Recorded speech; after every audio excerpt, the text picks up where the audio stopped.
Oh. He was hitting good, wasn't he? Buzz bait special. Son, that was fun, fun, fun.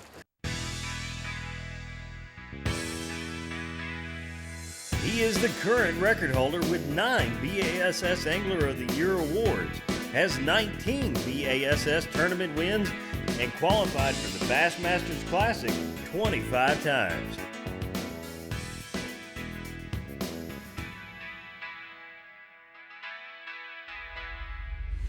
There's ponds everywhere. Look at this. There's 15 or 20 ponds right here. Well, folks, today we're gonna pond hop for big largemouth bass. I'm with my fireman friend, Justin Strickland. And Justin, where are we? What are we doing? We're out here at Wild Lagoon off 82. We got a bunch of little rock pits and ponds out here that we're just hopping around trying to catch some nice bass. Justin lives in Naples and I live in Naples, and we're only, what, 15, 20 miles from Naples. And in this 100-mile area, there's, what, hundreds of ponds. And big fish. Just last week we went on an exploratory trip, Justin and I, and we caught one almost 14 pounds. We'll show you some of that footage. But let's check this one out. Let's check it out. Okay, let's go. Okay.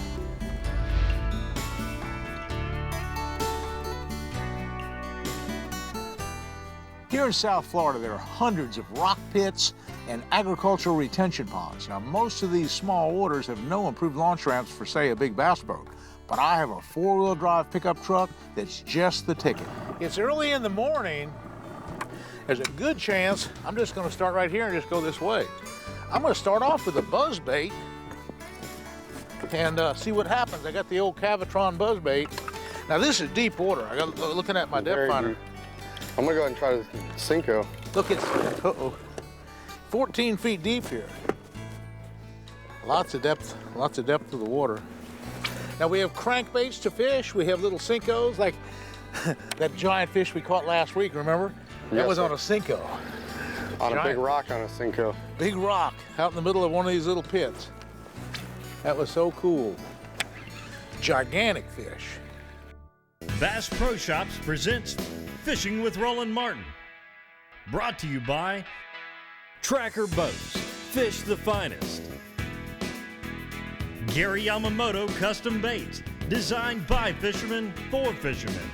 Timbuktu, Fisher's Choice, real bait ready when you are. And by Bass Pro Shops, your adventure starts here. Closed caption provided by Spro Lures.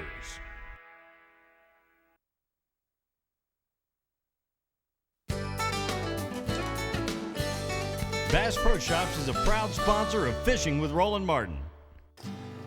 Justin, about a week or so ago when we did that exploratory trip, that was a lot of fun. We had to launch that little 16-foot aluminum boat, and we had to go crashing through those. You remember how all the bulrushes we had to crash it?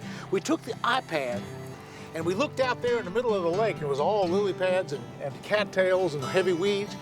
And we took the iPad and actually just navigated through the thick cover.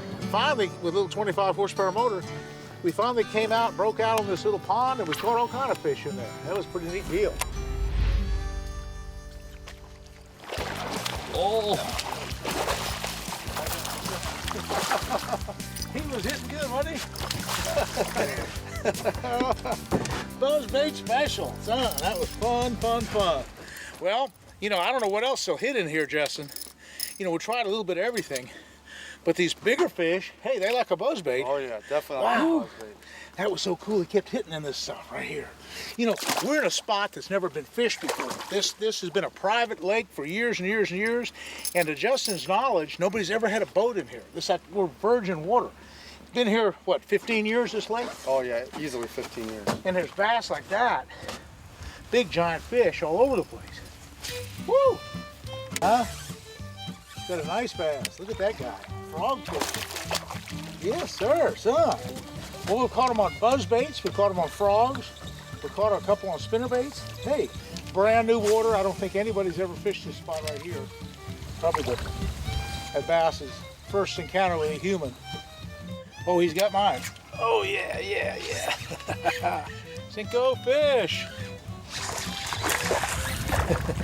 Now, that, you know, we spotted those fish. With these polarized glasses, both Justin and I have a good pair of polarized glasses on. and we can see these fish. And that one was one that I saw. Oop. But you know, on these bright sunny days like we have, they're kind of, it would be a great topwater lake because it's clear water, but with this bright sun, we're getting a few of them to follow the topwater, either the buzzbait or the frog, and we're not getting that many to take it. So I think the worm as a backup, or the worm as a primary lure, is awful good. But we saw those fish cruising right there. Oh, got one. Camera guy got one. Way to go, son. Had to back you guys up. Yeah. Got it on a claw worm, huh? Yeah. Nice bass. It's, Gary Yamamoto, I think? Yeah.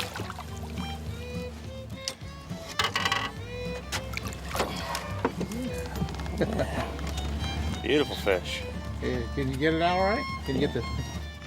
That's just catch and release. Yeah, you bet.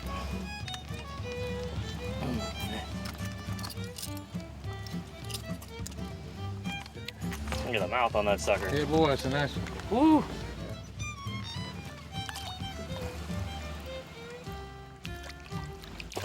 Go eat more worms.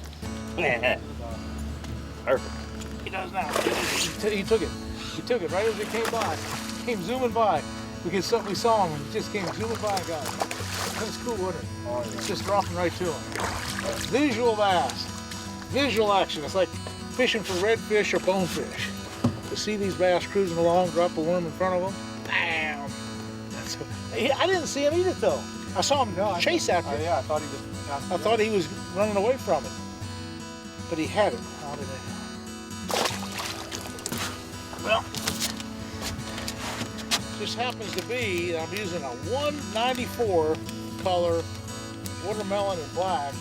And I talked to Gary Yamamoto about this color, and this is the nation's favorite color. You see another one? Yeah, drop on him. Yeah. Wormfish. Use a Cinco. You know, it was funny because Justin threw his frog right in that pocket. He had kind of a swirl back there. And for whatever reason, it wouldn't take it. The fish wouldn't take it. So when you cast it out the other way, Justin, I just threw right back behind you. Backed it up. That's an awful good way of fishing. Whenever you're fishing topwater, it's a really good idea to take a Cinco for backup. Because sometimes they just won't commit to that topwater. They won't really take that. In that case, he made a swirl. He made a swirl of Justin's frog and didn't take it. And the backup is important sometimes. That's an old tournament trick. I always do that on tournament fishing, Justin. Have a Cinco for a backup. Well, definitely worked right there. You know, Justin, looking at this iPad, we got we're right here now, but right over this bank, there's that really neat pond. We Yes, can't get a boat in that one. Yeah, so that pond's all cattails, so we can try to get back to the back corner of it and see what we can find. Well, can we just get off on the levee or Yes, something? sir. We just pull up right here to the bank and we'll ease over and see what we can get over there. There's only one access to it, and that's walking in. Okay. Okay. Cool. I got a bag of Cincos, and I'm gonna take Cincos. I'm gonna take that big rod. I'm gonna take I'm not gonna take little rods. I'm gonna take big stuff. I'll come back to the boat if we need something. But that's enough right now. I got some crawworms. I'm gonna go up there and see what happens.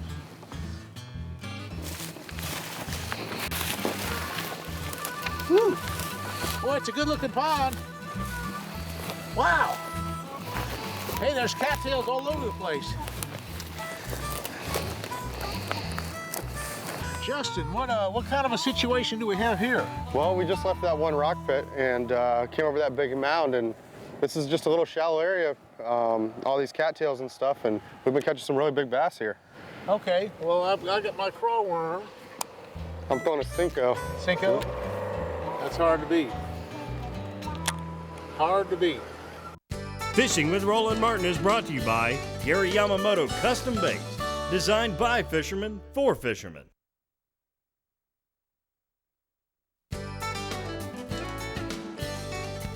Nitro Boats presents this segment of Fishing with Roland Martin.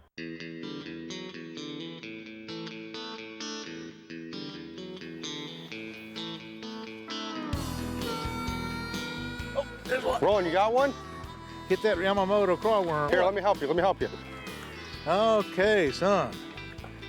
I'm gonna scoot him in. Yeah, oh, he's not real big. What you think, son? That's a better fish. Okay. Not too bad. Yeah. He was just right on the edge of that grass. Well, that's a little bit better than that pond where the boat is. You Most know, of course, we definitely. can go back and fish that if you want, but hey, there's bigger fish in this one. Definitely. We just started Okay. here too, so that's a good, I'm good just gonna start. try to throw them back head first, right into the thing. Oh, okay, there we go. And I'm using a kind of a funny, different crawl worm here. I got a big old flipping stick, and I'm going to put another crawl worm on. Show you what I'm using. Okay, I'm using just a 5-inch crawl worm right here, and it's a big old flipping stick. This hook is a big flipping hook by Spro, by actually Gamakatsu. It's their heavy cover worm hook. And I'm just gonna come through the top of it, rotate that hook in place, and come right along here and bury that hook in. And this has a bobber stop on the line. This is 65-pound diamond braid, and that's a 3/4 ounce weight. And I'm just kind of throwing at the edge. I just threw that last one right at the edge of the grass right there. Oh, way to go, Justin. Little one, a frogfish. You know, we've caught them on this show today, folks. We've shown you, well, of course, a couple different times that we went fishing, a couple of different areas, but we've shown you a lot of different techniques. Now, Justin's using a Spro frog right now, and I'm using a Yamamoto crawl worm.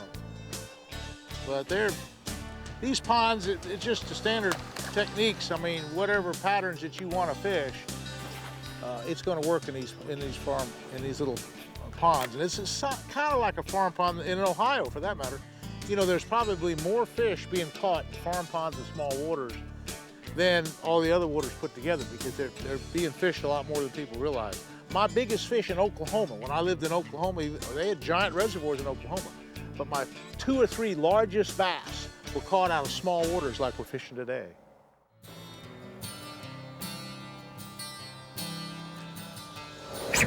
I got him, I got him, I got him, I got him. I got a good one. I got a good one on the Cinco. I got a good one on the Cinco. I'll come over there and help you. Yeah. Hold on. I don't know. Got a pretty good one on the Cinco. First cast of the Cinco. Let's see if I can get him. Oh, yeah. Oh, yeah. There we go.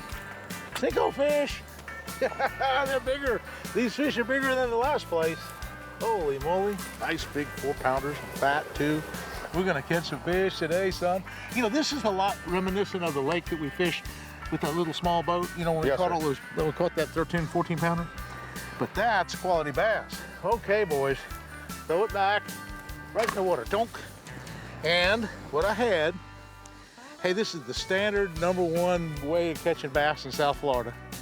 I'm telling you, take a Cinco, and any color will work as long as it's this color. I got a Cinco here, okay. That's the color, son. A 297. Green pumpkin with flake. You know, Roland, you really can't beat those Cincos. Oh, I'm telling you, that's a fantastic way of catching fish. That's a fantastic way of catching fish.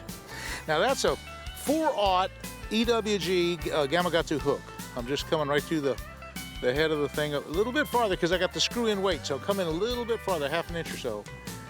Come out, bury the eye, and then screw the weight in. I just have a screw in weight. I have a little bit more distance now for the screw in weight because what I want it to do, I want enough room there so that it's a little bit of play between the weight and the hook. Okay. And what I did, basically, just swimming it along with hardly any weight. There's a little bit of wind today, so I'm not making a very long cast, but I'm just barely easing it along. Lift it up and just let it glide back down.